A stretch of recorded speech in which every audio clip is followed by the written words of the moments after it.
Hello there, everybody. Great to see you. I see some familiar faces here. Lots of familiar names. That's wonderful. I'll speak slowly here at the start because I know folks are still joining. I could see a lot of people connecting to audio. But great to have everybody back. It was a long summer where we didn't have senior social every month. And so both Lauren and I are really thrilled to be back here with you. So just by way of introductions, once more, my name is Lauren Spring and I'm an art educator with the AGO. Do you want to say hi to Lauren? Yeah, hi, my name is Lauren Renzetti, and I'm also an art educator, but I'm in the gallery school as a teacher. So welcome. Great. Yeah, I work more in the collections, looking at pieces with people, and Lauren primarily, I mean, she gets a lot of inspiration from the collections too, but primarily down in the studio, everyone getting their hands dirty and lots of creative ideas flowing. So we have partnered here for those who haven't been to an AGO Senior Social before. It's the Lauren and Lauren Senior Social Show. And we always look at two pieces from our collection. So today we're focused on the theme of water, and we've selected two really beautiful special pieces to share with you. So we talk about these pieces for a little bit, mostly with me, and then we transition to Lauren, and she shares some ideas with us. And those of you who have materials can work alongside of us, and we learn some new techniques. So once again, welcome. I think everyone's connected to audio now. That's perfect. So I will also would like to just take a moment to acknowledge that the land the AGO is on is Mississauga territory, Mississauga. It is also governed by a treaty between the Mississauga of the Credit and the Canadian government. Toronto is Mississauga territory. It has also been occupied by other Anishinaabe, the Haudenosaunee, and the Wendat Confederacies. And here is a picture of the Art Gallery of Ontario. I'd love to know, maybe, I imagine many of you, I know some of you are based in Toronto, but maybe you could type into the chat if you're joining us from outside of Toronto. We'd love to hear where you're from. If you are in the city or visit it frequently, you probably know this beautiful building already. This is the Art Gallery of Ontario. And New Edition was designed by world famous architect Frank Gehry, who's currently working on another project in Toronto as well. So he's, I think, 93 or 96 now, but really still very vivacious and full force. Oh, great. Yeah, we've got a lot of folks from Ontario here. So Petrolia, Hamilton, Erin, London, another London. Wonderful. So yeah, might not get into the city or walk by the AGO daily, but we do have more than 90,000 works in our collection. At any given time, there's only a small percentage of those on display. And what's great about the senior social tours is that we can actually, in these virtual formats, we can actually show you photographs of ones that aren't currently on display. So we can, you know, take things out of the vaults, essentially, symbolically speaking, and share them here. So, as mentioned, our theme for today's session is water. So, Lauren and I wanted to start by sharing this piece. You can see it's by Armand Guillaumin, and he was a French artist. And what I'd love to hear from you, and you can either respond by unmuting yourself so we could hear your voice or just typing into the chat. I'd love to hear from you words that come to mind when you look at this painting. And it might be what you feel, it might be what you notice technically, anything at all. What kind of words come to mind or to heart when you take in this painting? Windy. Yeah, Katie here is saying windy, inviting. When I look at this water, to me, it seems kind of sun-soaked, and I would love to go there now. It's quite chilly today. So for some folks, it reminds them of Northern Ontario. Oh, okay, maybe some sort of kind of Eastern feel to it. Maybe, I could see that perhaps. Maybe the ways these trees are dancing, almost like Japanese woodblock prints or something. The color, yeah, really quite extraordinary color. Not necessarily correlating with reality as it would in a photograph, right? We've got some purple mountains here and some really wild colors all combined over here. So we'll talk more about where, you know, this artist is sort of situated, art historically speaking. Yeah, some other great words here. So motion, yeah, you can see the motion in the water here. Certainly seems like there's some wind blowing here. I feel like I can almost smell, I don't know if it's actual lavender, but I feel like I can almost smell sort of this lavender and this dry heat. Yeah, summer, reminding folks of group of seven. Memories. Dale is saying memories and serenity from Alan. And I wonder, so interestingly, you could see this was painted in Le Trayas and matin, gray times essentially. So it's morning on a slightly gray day, although Le Trayas is in the near Côte d'Azur in the south of France. So I'm lucky enough, my husband's from France, and so we're often there in the south of France. And so I feel like I can kind of feel this sort of morning viscerally. And even when things are a little bit gray in the south, they are still really bright and sun-soaked essentially. So yeah, beautiful words, very inviting. One of the things that I find really neat about this, and it goes back to what somebody said too about this idea of motion. Guillaumin was really an impressionist painter. He was kind of loud and proud. He was a Frenchman and studied at a number of very respected institutions, and so was really up and coming with the styles of the day. And so, end of the 19th century, he is really taken by this zeitgeist towards Impressionism. And so some of you may know more or less about Impressionism. Loosely speaking, some of the trends at the time were to leave the studio. So artists, would say, okay, forget about this. I don't want to just imagine here in my studio what, a windy day by the sea looks like and feels like. I want to go there and I want to feel the sun beating down on my neck. And I want to smell the smells of the salt water hitting the mountains, because their belief was that this could really offer them something different than if they were just imagining this. Actually being in the space, that kind of visceral experience would have a direct impact on their brush strokes and then on the viewer too when they were looking at this. Ideally maybe being more transported in a sensory way to this type of location. And based on the words that folks have shared, it seems like many people were somewhat transported. I'm also curious to know if anyone here has actually traveled to the south of France. Anyone been in this area? This is more, Côte d'Azur is sort of more on the Italy side than Marseille, which is the other direction. Anyone traveled here? Seen the colors of the south of France? Perhaps not. Lauren, have you traveled to France? I have, but it was very briefly. I was on a boat cruise, so I didn't actually see too much. I saw some of the coastline, but it was absolutely beautiful. But purple, I didn't see very much purple going on in the land. A lot of brown. Yeah, in Provence, certainly a little bit further north, there's a lot of lavender.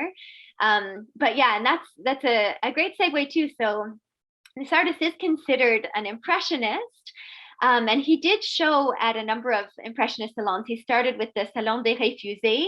Some folks might know about that story when impressionists following in the footsteps of Claude Monet started painting in this way that was much more impressionistic. It didn't look like a photograph or look very detailed as a camera could take an image. There was a big outcry, right? This was a very controversial style for a while. They were saying, what do you mean? It looks messy. It doesn't look like it's finished. What do you mean this is a leaf? We can't see any of the veins on it, no details. And so they were rejected from the traditional salons. And so this group of painters banded together and started what they called the Salon des Refusés. And so the Salon of the Refused Paintings, and a number of, big name impressionists contributed to these exhibitions. And so he was one of them. He was also a contemporary of Cézanne, of Pissarro, of Van Gogh. In fact, his brother, Van Gogh's brother, Theo, really, really liked this work and this kind of series of Guillaumin. And so he was an art dealer in Paris. And so he kind of really helped support him. So this is someone who is, largely accepted by the art world in France at the time, but was also working in this pretty innovative way. So started as more pure impressionism. And then as we can see here, he goes towards what we would call fauvism, and fauve in French is wild. And so that often meant it was sort of a step further than impressionism. Not only are you there and you're painting the energies of things and the movement, and quickly before the sun changes position in the sky, you have to capture, whatever it is you're capturing. But then Fauvis went one step further. They were sort of interested in how things feel and the colors that you might associate with being in this particular place. Even if those colors weren't really there, this hillside might kind of feel purple and have that sort of energy, contributed to by the brush strokes as well. And since one of our main focuses of today is water, I wanted us to just take a closer look at the colors and the brush strokes and the feelings that we might associate with specifically the water here.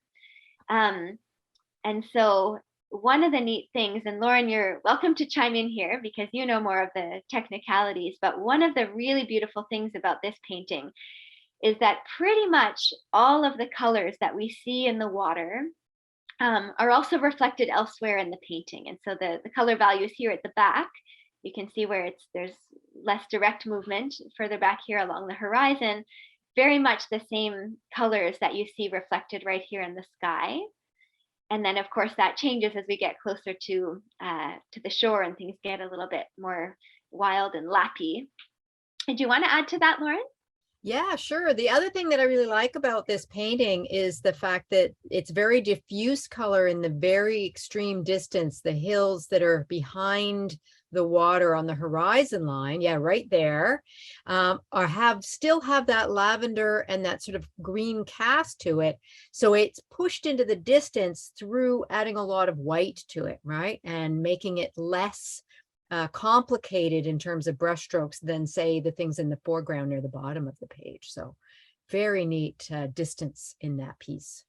Yeah, Lauren and I were chatting just before going live here, and she was saying that she hopes this one never comes off the wall in the AGO, is never taken to the vaults, because it's such a fine example of what you can do with color and brush strokes when teaching about distance. So really quite phenomenal. Do folks, before we take a look at the next work, do folks have any questions about this one, or any other observations they'd like to share, or feelings about it too?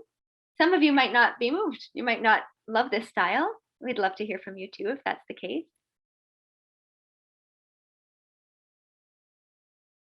Okay, well, we are going to take a look at now one of my absolute favorite works in our collection too. This one is by Betty Goodwin.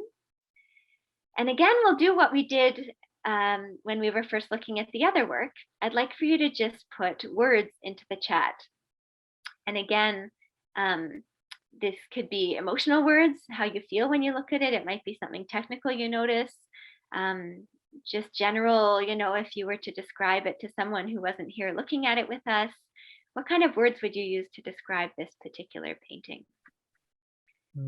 Nice, yeah, storm, moody, trials. Oh, I like that. Something, yeah, related to kind of maybe punishment or some sort of journey here. Yeah, deep water, swimming in cool water. Yeah, unlike the other one where we had words like inviting and sort of sun-soaked, that's quite different here. This water seems much deeper. Yeah, colder, joyful, chaos, cold, motion, haunting. Excellent words. Now, my next question for you is, would you want, freedom. So yeah, we might get mixed responses to this next question too. Would you want to be this person? Do you feel like, yeah, you'd want to sort of be the protagonist in this particular picture, or not at all? Linda here is saying yes, and it reminds her of the cold water caves in Mexico where I said, ooh, I like that idea. And you can see the sun too, right? The sun is not entirely absent here. The way it plays off of the body, there's like little shimmers here and there. So I see what you mean about the caves, right? That there's sun kind of in the distance outside and then entered into a darker place perhaps. Struggle. Ola is saying that she would want to be this person as well. Anyone say no way? Water looks a little too deep, a little too cold. Wouldn't want to sign up for this. Yeah, Donna here is saying, yeah, no, not inviting. Cindy, yeah, unsure, it feels a bit scary, too dark. Louise. Yeah, this is one of the reasons I find this particular painting so compelling, is because it swirls around me with so many different emotions. On the one hand, I can feel that freedom that someone said. It looks like the person is kind of naked, and the colors here in some ways are just really intriguing. It seems like a really deep kind of thing to enter into, almost meditative perhaps. So that part makes me feel like I'd want to be part of it. But then, yeah, others are saying, yeah, it also could look like drowning. And there's struggle, there are elements of it that seem very frightening and dark.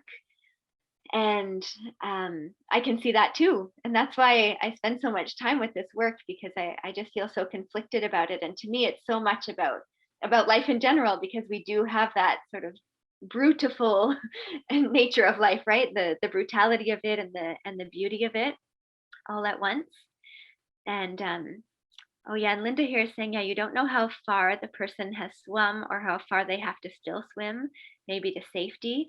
Yeah, there's so many questions, right? The moment that we have this figure in here, our minds want to create some sort of narrative about them. And there's no clear answers here. That's a really insightful thing that you shared here, Linda. Yeah, there's really no clear answer here.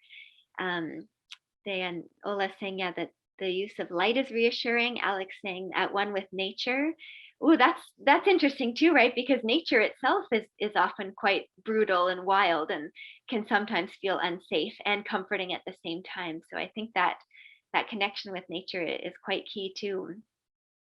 And Betty Goodwin, she interestingly, she had a rather challenging life in some ways. She lost her father when she was only 9 years old. Her family were immigrants from Romania, grew up very closely connected to the Jewish community in Montreal. And then when she was older as well, she lost a son to a drug overdose. And so I think the difficult parts of life were in some ways kind of front and center in her experience. And interestingly, throughout, say the 1960s, 70s in Montreal and Canada, when a lot of artists were moving towards abstraction and experimenting with, geometric shapes and color theory, or very, very overtly subjective works that completely lacked any sort of representation, she didn't really follow those trends. She was interested in elements of abstraction. And sometimes if you look at one of her works quite quickly, you might think it's an abstract piece. But then if you spend a little bit longer, you think, oh no, actually, there's a figure right here, and or an animal, they're just kind of on their side. And so she disrupts what we think of as, an everyday landscape, like the piece we were just looking at. These ones, I think, Goodwin's pieces really touch on something maybe a bit more philosophical, and with her use of figuration, it makes us have other questions about narrative, etc. And if we compare the water here to what we were just looking at, it is much deeper, much darker. Lauren, is there anything you want to say about kind of the reflection here? You were telling me some interesting things about maybe how the figure's body is actually kind of seen here in the shadows of the depth. Yeah, the thing that's really neat about this piece is when you're painting water, the previous piece was really looking at the top of the water, at the ocean itself, and the white caps, and how the water was reflecting what was going on in the sky. In this piece, because the water is quite still, except for where the person is swimming and they're creating ripples, there's the ability to sort of see down into the water. And so it's not just about the surface reflection, it's also looking inside the water, which makes it more complicated in terms of how to paint it, because it's, depending on how you're focusing and what you're focusing on, you kind of go, oh, is that water really deep? For me, quite scary, because I don't like deep water. And so this extreme darkness below the swimmer is quite distressing to me.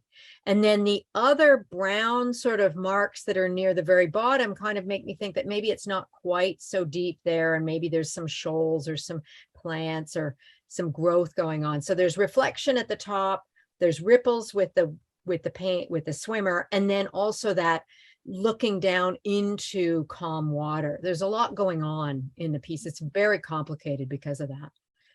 Yeah. Absolutely. There's another interesting thing too, the sort of that interplay between the depth here and this kind of floating figure. Um, she was also quite inspired by Chagall, Marc Chagall. Folks might know about his work too, which was also, very, most of the time, very representational. So he wasn't an abstract artist, but certainly, went beyond what we would think of as reality. To make these whimsical characters that were often defying gravity in fascinating ways. They were often kind of floating in the sky, or he was very inspired by circus. And so for her, she was inspired by that sort of play between freedom and gravity. But for her, she did a whole series on swimmers. Oh yeah, someone else is saying it reminds them of William Blake's art. I could see that as well. So we want to make sure that we have a good amount of time to try out some of these techniques. I'm going to pass things over to Lauren R now. And I'll share this slide too for folks who want to just check in and see which of these materials they have today. Hi there, welcome. So you're going to need acrylic paint, water containers, paper towel, maybe a spritzer. If you own a toothbrush that is not being used for brushing teeth, that's kind of a handy thing to have. And brushes that are potentially soft, but also brushes that are maybe considered hard. And if you're using watercolor, some of the techniques we're going to be doing will be watercolor-like, so that's totally fine. If you are using watercolor and you have masking fluid, I won't be demonstrating it, but you can use that for some of the techniques that I'm going to show in the next 2 slides. So if you want to switch the slide, Lauren. Okay, so this is done in watercolor, and the premise was using only 2 colors. So I used blue and orange for the dominant aspect of it, which is the water. And I was using my brush on its side, which is a really great effective technique in any type of paint medium. The interesting thing is the trees at the back are actually using a green, not using the blue. And that's why they kind of seem a little bit incohesive with the rest of the work. So when you're painting, it is a good idea to have a small paint palette, not every color in the rainbow. And the smaller the paint palette, the more cohesive the painting can be. So the impressionists were all about huge paint palettes. Let's put in every color we possibly can. And it makes it very bold. And sometimes it can be garish, but it's usually quite festive. With Betty Goodwin's work, she was not as interested in every color in the rainbow. She was interested in a limited palette. So this is why I chose this piece in watercolor. It's just a water study. Next slide. So these are examples of whenever I teach painting, I teach different ways of painting. And so these are all done in watercolor, but they can be an effective use in acrylic as well. The reason why I chose to do acrylic over watercolor is just because it's pretty forgiving and you can add white really easily, whereas with watercolor, you have to use the white of the page. So the top left is using the masking fluid to create those little white areas. And when you're painting in acrylic, you don't have to use masking fluid because you can put white on top of things. Using the top right painting is using a brush on its side, which is the predominant way we're going to be painting our landscape, waterscape today. And then the left-hand bottom is looking at a little bit of the notion of if you have islands or land nearby and its reflective quality in the water, which we'll touch on a little bit today. And then the other component that can be quite exciting is when you actually have such strong water currents, or that you even have, water frothing up right at you. And so we might throw some of that in just to be a bit exciting. You don't necessarily get waves like that when you're looking at ponds in Ontario, but there is definitely some water spray that can happen when it's really windy out. So we're going to kind of look at all of those sorts of techniques. We're not necessarily going to try and get a finished painting in. It's more about exploring what kinds of paint techniques you can use to create different marks. So you only need to have one piece of paper. I'm going to try and make it a cohesive painting, but it might not necessarily get finished. So it's more about exploration of paint technique. I'd love to see what kinds of things people come up with after we finish painting. And at any time, please interject and ask questions either in the chat or verbally. I get quite involved in what I'm doing, and I sometimes don't look into the chat so much. So that's an appreciated thing. So if we'll take down the slideshow for now, and I'm going to switch out into my camera that's above. And if at any time it is not seen well enough by you, just let me know. So I've got two water containers, one that's for dirty water, one that's for clean water. With watercolor, that's really important, but acrylic, it's important as well. And I've got a couple of types of brushes. So I had mentioned softer brushes. These tend to be used watercolor brushes. They're Talkian brushes, very, very soft. But then there's also things that are much stiffer. So this is a chip brush, a hog's hair brush, quite stiff in comparison. And this is also a hog's hair brush, but it's just a flat. So it's flat this way and it's flat that way. And then the other thing I have is a toothbrush, which might be also fun to use. You don't have to use a toothbrush to get that flicking motion. You can also use a stiff bristle brush to create that. So what I have here is I have a quick drawing, and I think it's going to be upside down for you. So I'm going to flip it around to do this top bit up here. So I basically just drawn a horizon line here with a little bit of land way in the distance. And I've given myself a second line to kind of say, this is going to be water that's going to be quite muted and very far in the distance. And then this area is going to be a bit closer. And this area at the bottom is maybe going to be some rocks, and it's going to be really, really frothy. So the thing that you need to know in watercolor and acrylic is to have a palette kind of already set up, which I have quite a few colors here going on. I've got a lot of white. I've probably got too much paint out, but I'm going to be painting later today in the studio. So I thought I'll just pull out lots so that you have a good visual of what it is I've got going on here. So I've got white, Payne's gray, which is sort of a bluish black, a couple of greens, a couple of blues, purple and brown. And it's not to say that water has all these colors in it, but I kind of like a bit of variety. And depending on where I'm working, I might need to have more of one than another.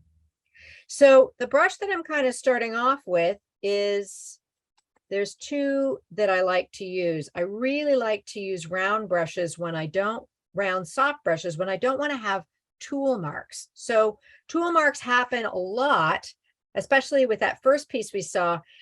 He was using a very stiff hog's hair brush that had a lot of mark making in it, which is what's happening with this type of brush. So I'm going to use these two to start off with the sky. And so what's going to happen is I'm going to take quite a bit of white, and I think I want to have sort of a bluish sky. So I'm going to take a little bit of white and a little bit of blue. And whenever you're mixing with acrylic, it's good to start off with the lighter color, because if you start with the blue, it's really hard to make it lighter if you've got a big pile of paint. And so what I'm going to do is I'm going to use my brush on its side, and I'm just going to drag it across, and I'm rolling my brush at the same time. So this is using a paintbrush on its side. And what it's doing is it's creating these really lovely sorts of scratchy marks. It's just picking up the thickness of the paper. And so this technique is probably one of my favorites for sky, clouds, and particularly for water. And I'm letting the paint be a little bit unmixed. I'm going to even grab a little bit of just the straight blue. Lauren, Yes. are we supposed to just be watching or trying to do this at the same time? Okay, that is an excellent question. I'm going to say that you could be trying it at the same time. We are video recording this. So if you think you missed something, you can watch it again. But I'm going to let you decide if you are happier to be watching and really gleaming the information, or if you're happier to be making it exactly the same time. So I'm sorry, that's not the answer you wanted. You probably wanted one or the other, but I'm not sure how you work. So it might be that you like to paint at the same time as someone else. But it will be, it is recorded. So if you don't get everything, you certainly can watch it again. Does And that yeah, help? if folks at home don't have the exact same materials, but you have watercolor, you have some other paint, and you want to try these techniques, that's totally fine too. And yeah, obviously will be recorded. You might have different colors than Lauren, but I say if you've got the materials on hand or any materials on hand, may as well give it a go. Yeah, absolutely. So this is just a quick sort of sky. So what I'm doing is I'm actually painting over top of the little land that I have in the back. I'm doing that so that when I put in my land on top of it, it will look like the sky is actually behind it.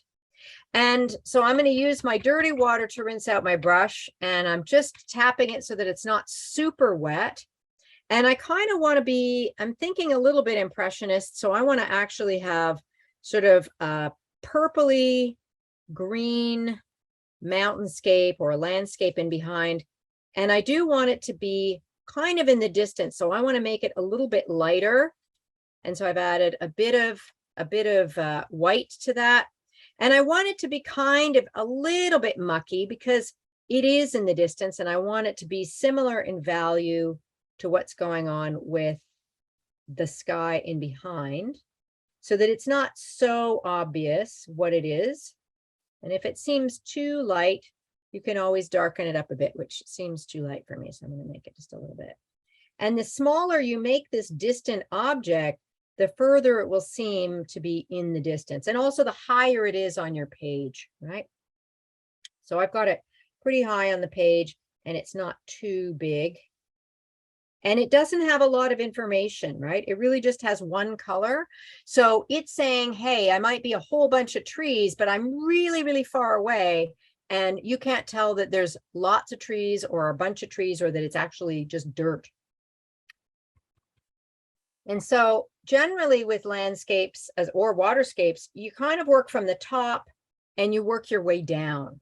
And you might even be starting with a really large brush to block in. This isn't a very big piece of paper, so I'm not using such a huge brush, but I'm going to move into a larger brush now because I want to fill in this area, and I want it to be this top area of water. I want it to not be too busy. I don't want it to have too much information, but I do want to have some of that blue in there. And I've got two blues here. I've got a cerulean and a cobalt. Ultramarine has a lot of purple in it. Phthalo has a lot of green in it. And these two are pretty pure and blue.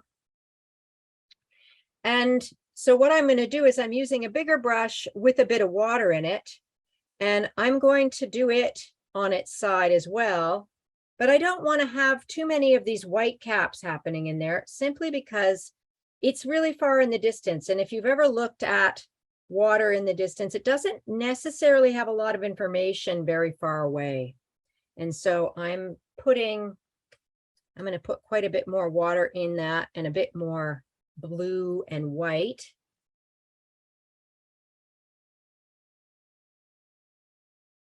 And what sometimes happens is the horizon line of where the water is and the horizon line of where the sky is, they might be really similar in color or in value being if they're light or dark.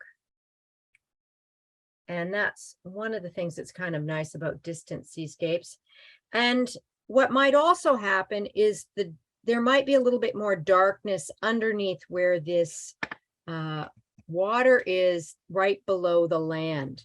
And so I'm going to actually mix some of the brown and some of the blue together. And it's not to say that you're going to see those reflections, but there is sort of a little bit going on near that land. So I'm just kind of having these two things blend together. And if you were using watercolor, it would be just a question of using a lot of water and working quite quickly. Acrylic paint can act very much like watercolor, but what happens is when it dries permanently. It doesn't actually kind of you can't reconstitute it like you can with a bit of watercolor. So this is not particularly, there's not a lot of information in this water, and I'm really working it back and forth to kind of create a really nice gradual blend so that it does have some movement and different values in there, but it's not super interesting. There's not a lot of mark making in there. So I'm going to keep using this brush, but now what I want to do is this middle third of the painting is all about water that's closer in view, and it's also maybe got more movement going on.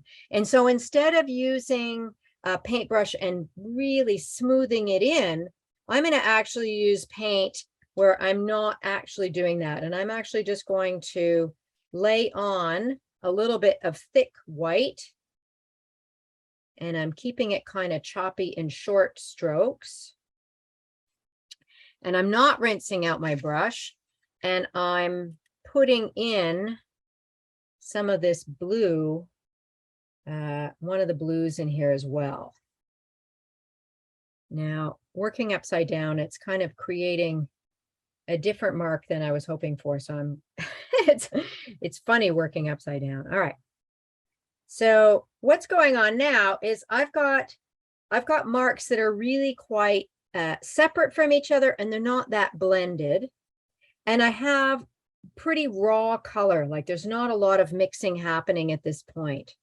So I have to decide how far away, when does the transition happen from really staccato, very turbulent, windy water that's closer to me as the person standing maybe right here, and this distance, because it can't just transition from really smooth to big, huge marks, right? So what has to happen is I have to actually go in with potentially either this brush that's clean or the smaller brush, and using just a bit of water to kind of soften it up a bit, but I definitely need to add a bit more paint. And so I don't want to have really long lines, but I do want to have a few different lines. And this brush is making me feel a little bit clumsy, so I'm going to go with a smaller brush. And it's because these distant marks are all about being, I want to show that there's some business happening in the water, but I don't want it to be too big like what's going on down here. So I'm trying to use the water the water of my paint water to smooth in the water that I'm seeing, that I'm actually trying to paint.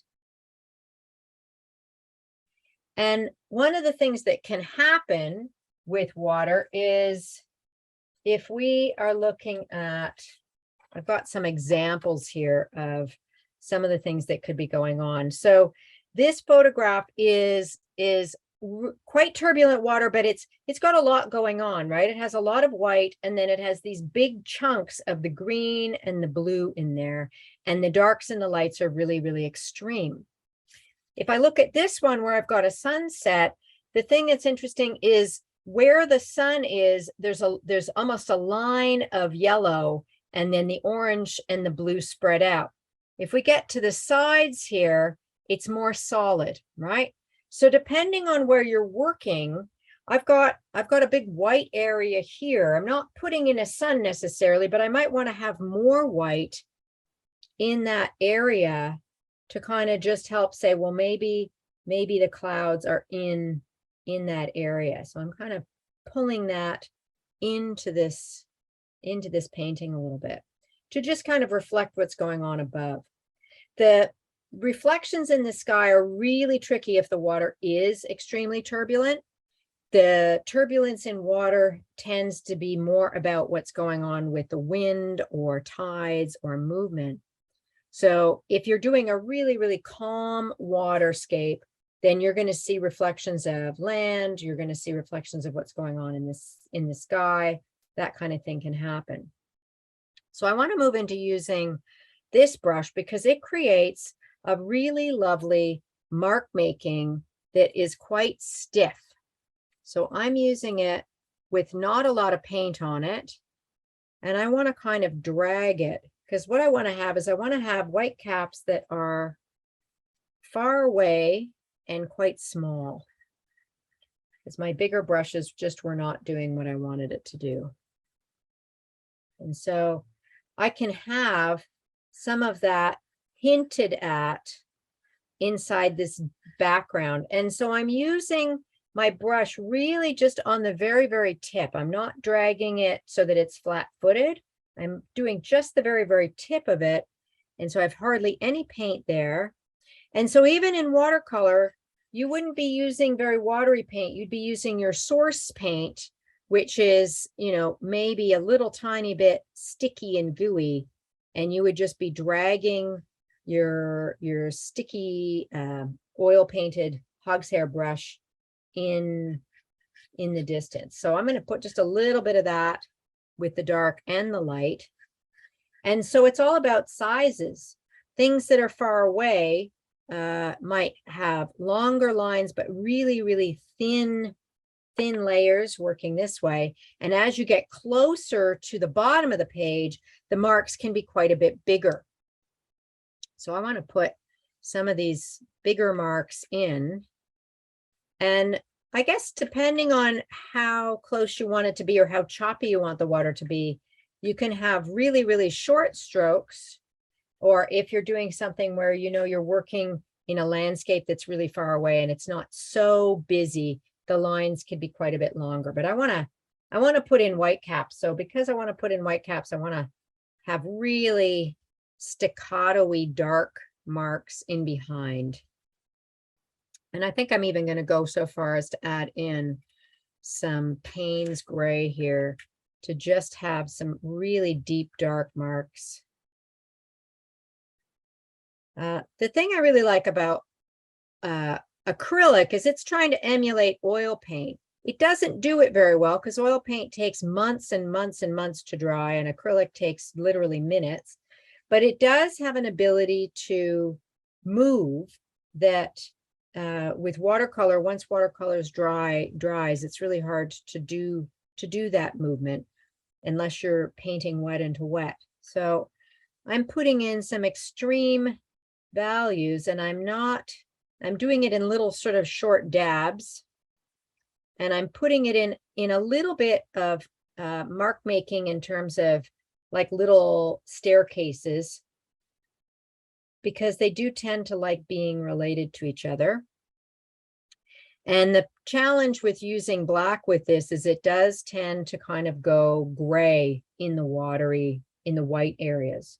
So I'm maybe regretting that a little bit, but it's all about layering up. So it's okay if I don't get it right away.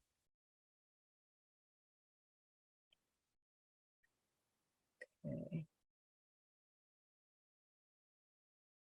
Now, the other thing I want to do is I would like to have a little bit of side brush mark making in this middle area that's still a little bit distant.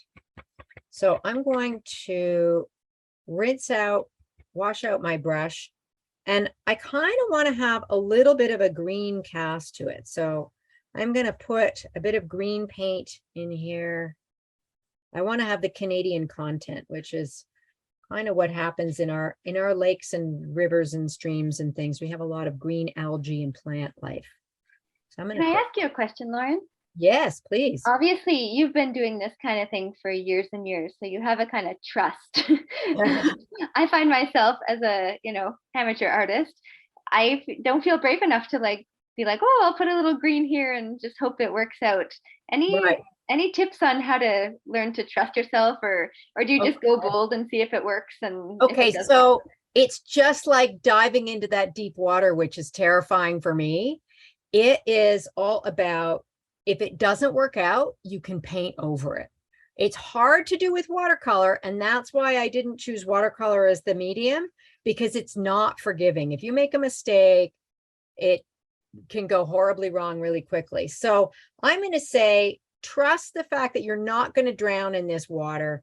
Go ahead and put some green in and see what happens. And if it doesn't work out, you get to paint over it again, right? I mean, I'm not happy with the bottom area at all. Like this part is just icky. And so I'm letting it sit and dry a little bit. And I'm working in this area because I'm thinking, I think I can do this with confidence, feel a little good about it. And then this area below will have a chance to dry up a bit. So that is a good question. And for sure, there is the fear factor of, oh, what if it doesn't turn out? Well, what if it doesn't turn out? Is it the end of the world? No, absolutely not. It's a learning experience. And in the film industry, we call it an underpainting. It's not garbage. It's not terrible. It's just a layer underneath all the other stuff. So if you don't feel comfortable getting dirty and messy and putting paint inside your painting, that's totally fine. But you can also just pretend to be Picasso and Monet and just say, well, I'm just going to try it, see what happens. What's the worst that can happen? And it might turn out really brilliantly. So I'm going to say, yes, I'm sorry you're not feeling confident, but just go ahead and try it anyways. I think, what's the worst that can happen, But that is a good point for sure. So now I'm taking my scratchier brush and I'm just kind of, what I'm doing is I'm actually trying to remove a little bit of the paint, but I'm also trying to mix it a bit because I'm not really happy with how those marks were turning out for me. They were being a bit, I think it's partly because I'm painting upside down. I'm going to flip it pretty soon just because this part is going to be really hard to do with me having my arm in it. But it is one of those things where sometimes it just takes a little bit of practice. If it doesn't turn out, the odds are it's just not finished and it needs another visit with you painting. And I do find that with almost all the paintings I do at least 3 visits to a painting, whether that is 3 visits all in one day or going back to it a couple of days later and saying, well, what can I do with it? The other thing that helps too is turning your painting around. So I'm going to turn it around at this point. Wow, it looks very different than I thought it did. And that's fine. But now I want to get into this stuff down there at the bottom. And so what I want to do is I want to put in some underpainting. I want to have a little bit of color underneath this, but I don't want it to be too heavy-handed in terms of thick paint because I want to put thick paint on top of it. So I'm mixing sort of a brackishy green that's going to go underneath. That's way too bright. So I'm going to change that with some blue. This is really bright. Okay, not at all the color I want. I've jinxed myself. Here we go. I shouldn't have added new colors, but I'm going to just go ahead and put this in. I want to have sort of a bit of a frothy foam. I spent a lot of time in lakes and ponds in Northern Ontario, and there's a lot of green in them, I find. And Betty Goodwin's piece really reminds me of that too, that whole deep pond, Great Lakes, Hudson Bay sort of aspect. All right. I also want to have a bit of contrast. So I've added maybe too much white. And I also want to kind of make it a bit mucky and murky because one of the things that scares me about the water is when it's not a pretty color. So I'm going to put a little bit of brown in there to kind of denote maybe some sand, a sandy shoal. And I'm working it with quite a bit of water in my paint so that it can be really kind of smooth and creamy. And then what I want to do is I'm going to really rinse out my brushes. I'm going to just show you how I'm rinsing them out. I'm being very aggressive with my paint brushes. I'm trying to get as much gunk out of them as possible. And then I'm drying them on a paper towel because I don't want them to be too damp. And what I think I want to do is I want to have a really extreme sort of water like what's happening in this one, right? We've got some, so I use a lot of photo references because, water doesn't sit still when you're painting it on location, right? So this has got really fabulous turbulent stuff going on in here. And you can see there's some darker areas that are kind of interesting. And so I want to have some of that darkness, but I also really like this foam in the distance, right? There's a lot of foam in this. I don't want to have that much white. I think that's maybe too much for what I'm doing.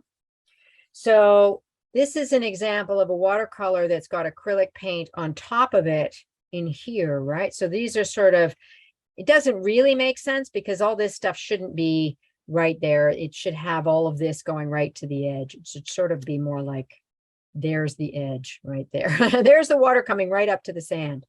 So what I'm going to do is I've got a pretty good basis underneath that's quite dark, and I'm going to use quite a bit of white paint. And I'm going to hold my brush on its side, and I'm going to roll it as I go, because I kind of want it to be a little bit scratchy on top. I'm going quite thick, and I'm rolling it because I want it to not seem as, I want it to have some randomness that is really hard to achieve with your own hand, right? And I'm going thick because I don't want it to pick up too much of the color underneath. So this would be considered impasto painting. Quite goopy. And it's okay if it shows some of the darkness underneath, because that was sort of what was going on in that photograph.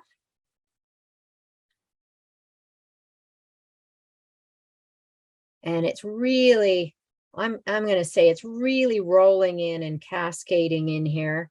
It's picking up some of the green underneath, but I'm okay with that. And I'm letting it not necessarily totally fill in and cover all this up. I kind of want to have some of this stuff being hidden, not completely hidden. All right. I might have to go back in and make some of this a bit darker, but I'm going to maybe wait for it to set up a bit. Now, the other thing I can do to kind of help create this sense of movement is you don't want to have like lots of little dabs, because then they start to look all the same, and then it's considered sort of a tool mark. So I don't want to do too much more in here. Sometimes the tool marks are really great. Some of these are really working out for me. Some of them, yeah, they're all right, but they're not quite what I want. Okay. I just wanted to note, so Lauren, there's a question here in the chat, and Oh, yes. Marie saying that she loves the effects you're creating and is wondering, is it possible to be emailed in advance with a list of materials so that folks can be prepared to paint along with you in real time? So Mary, good news is that info is already up there on the website.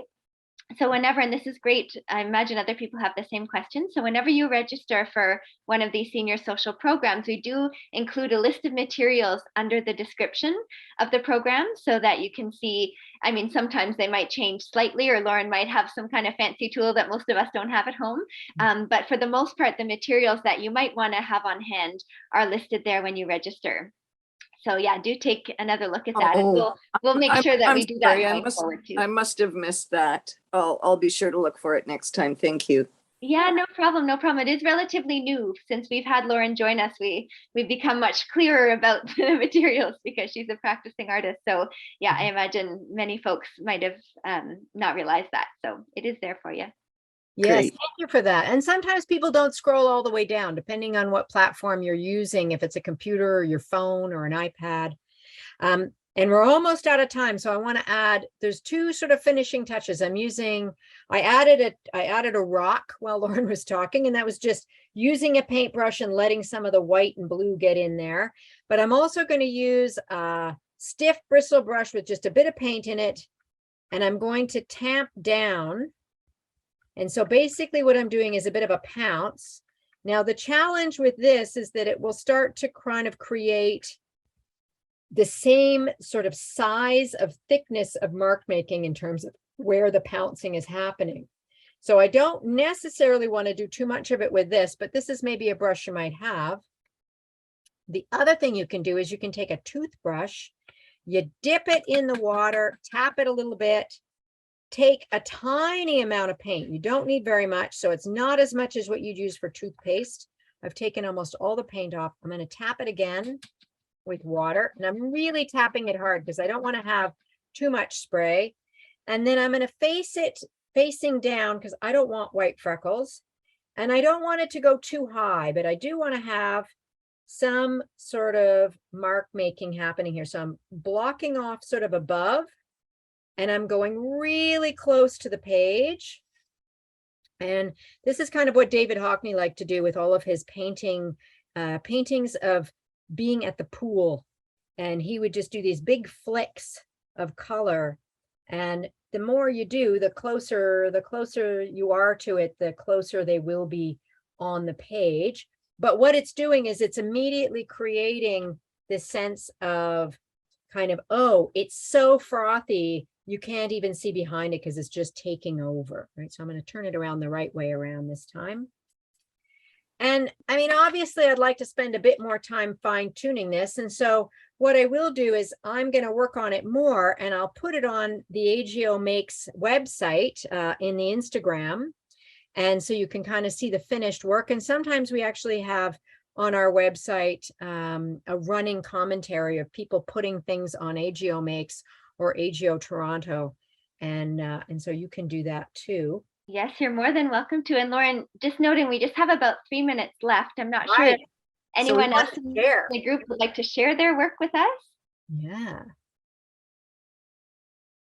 If you would like to, maybe. Oh, yeah. Oh, great. Oh, thank you, Linda. wow. Look at that. Look And at is that watercolor? That looks like it could be watercolor. Let's see. Yes, it's watercolor, and then I put gouache white over at the bottom.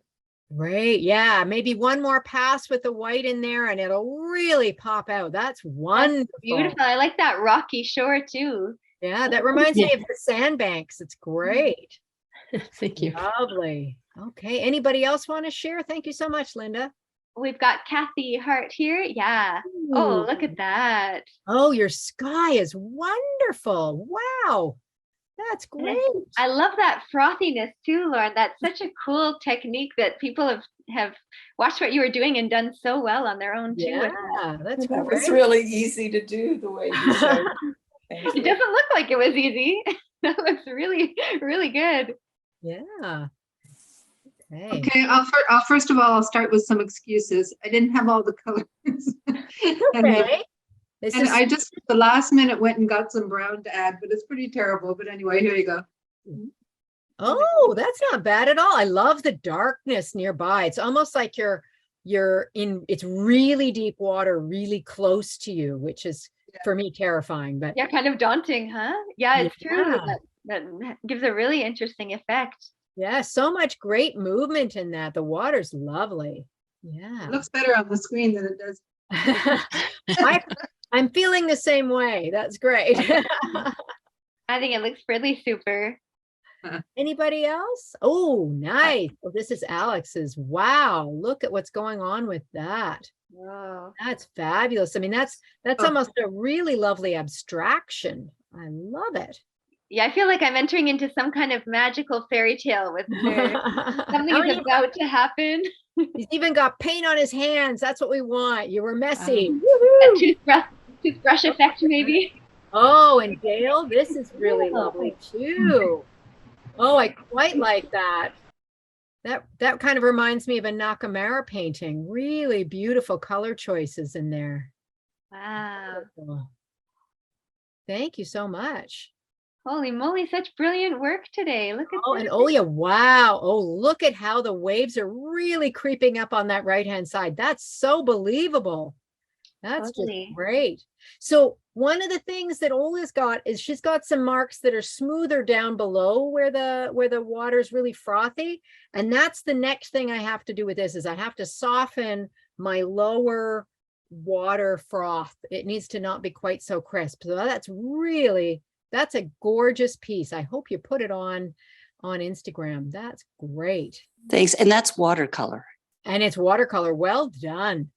Lovely. Yeah. So I am so impressed. Check it out. Thank you Oh, for sharing. Oh, we've got one more. Annabelle. Okay, go ahead. Let's see. Oh, wow. Yeah. Lovely. I love your landscape in the background. That lovely purple is so rich and reminiscent of the first piece we saw. And then the sand up front, is that a turtle there too in the sand? Let me see. It could be, yeah. be. It's You quite never know. rock-like too. It could be rocks or it could be two turtles trying to get on the water, out of the water. Nice. Well, Well thank you so done. much, everybody, for Oh, joining. another Oh, one. we've got another one, Adele. Okay. Oh, Oh, that's quite lovely. I like the rock that you've got, the watery rocks on the left there. That's and it's super impressive fun. to me how with the same instructions, everyone created a totally different mood and sort of like homed in on certain techniques that you shared and made them their own. Right. Great work, everybody. I'm going to ask I can if do it's one. possible if we can get it in gallery view where you see everybody's and they all hold it up. I would love to take a picture of that. So if you're willing to share, just hold up your piece. And I think that is just so great. We had so many people who were doing it. Oh, thank you. All of you that are, Dale, do yours too. Yours was really great as well. And Alex, get it in there. Okay. Neat. Oh, and Lisa put hers in there too. Thank you. All right. Thank you so much. That's great. And yours was great too, Lauren. Right on.